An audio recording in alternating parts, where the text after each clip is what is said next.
Bapak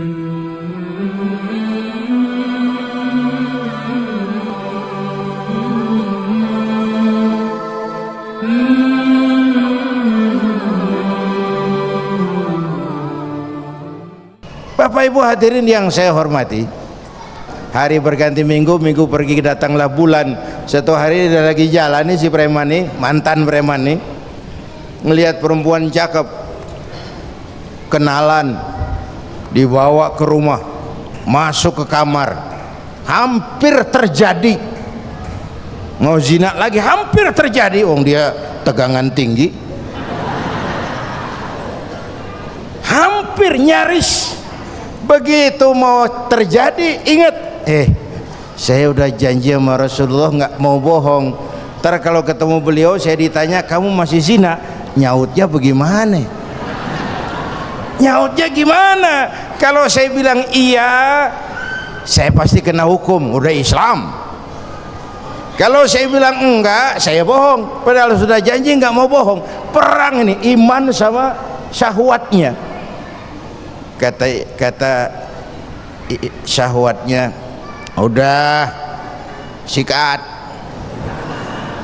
Kata imannya, pikirin dulu, lu udah janji lo. Perang.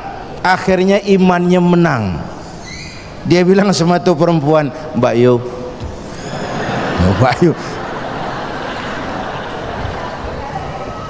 nun sewu Mbak Yu, ndak jadi. Loh, ndak jadi piye tuh Mas? Ya wis pokoknya ndak jadi. Selamat dari zina.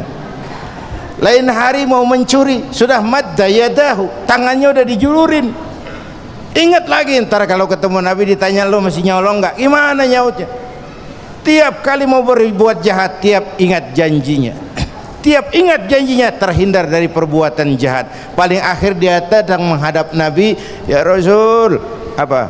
Sodakta ya Rasul, Anda benar ya Rasul.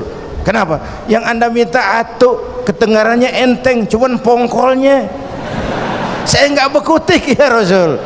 Lihat pengaruh jujur dalam hidup. Bapak Ibu hadirin yang saya hormati, ini satu dasar amar ma'ruf tuh, jujur. Yang kedua, tabligh, menyampaikan ini pun nggak gampang. Satu saat beliau lagi dakwah di kalangan elit, datang orang buta nyebarin agama, nanyain agama, agak masam, muka beliau agak berpaling. Turun ayat abatha wa tawalla an ja'ahul a'ma. Allah mengkritik kepada baginda Nabi, mengapa kau agak masam ketika datang orang buta minta diajarkan agama? Ayat ini disampaikan juga oleh Nabi kepada para sahabat. Ini loh, ayat ini barusan turun mengkritisi saya. Jadi memang yang orang hidup yang baik itu jangan alergi sama kritik, tapi yang ngeritik pun jangan asal ngomong, ya.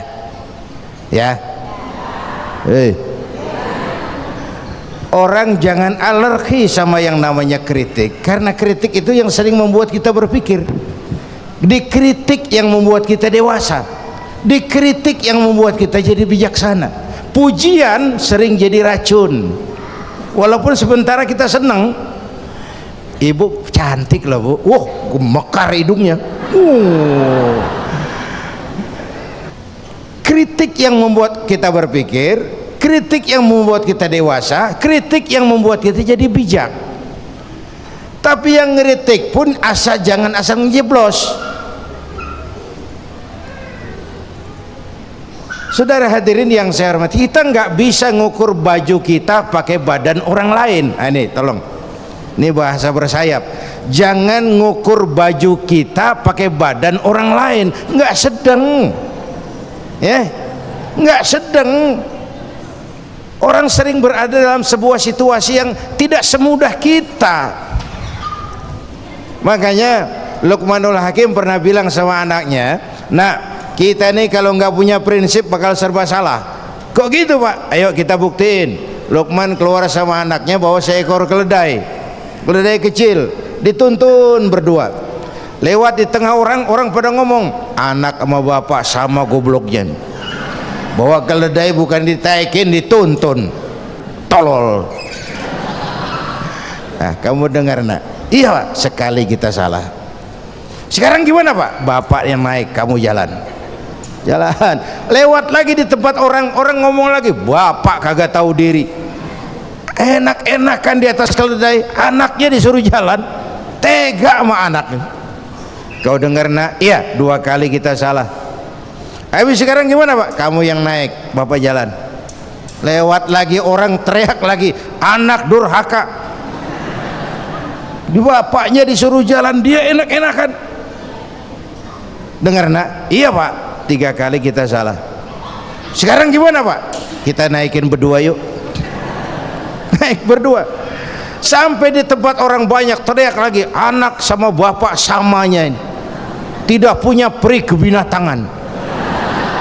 Masa keledai kecil dinaikin berdua? Kejam. Nah, kau dengar? Iya. Berapa kali kita salah? 4. Habis sekarang gimana Pak? Sekarang keledainya nyok kita gotong. Gua pengen tahu orang ngomong apa.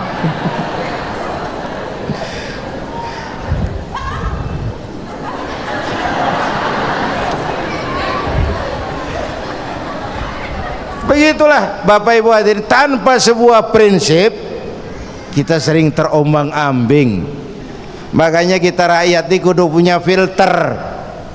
Rakyat harus jadi rakyat yang cerdas. Emas pasti kuning.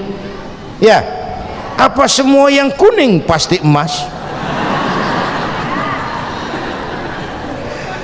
Rakyat harus cerdas.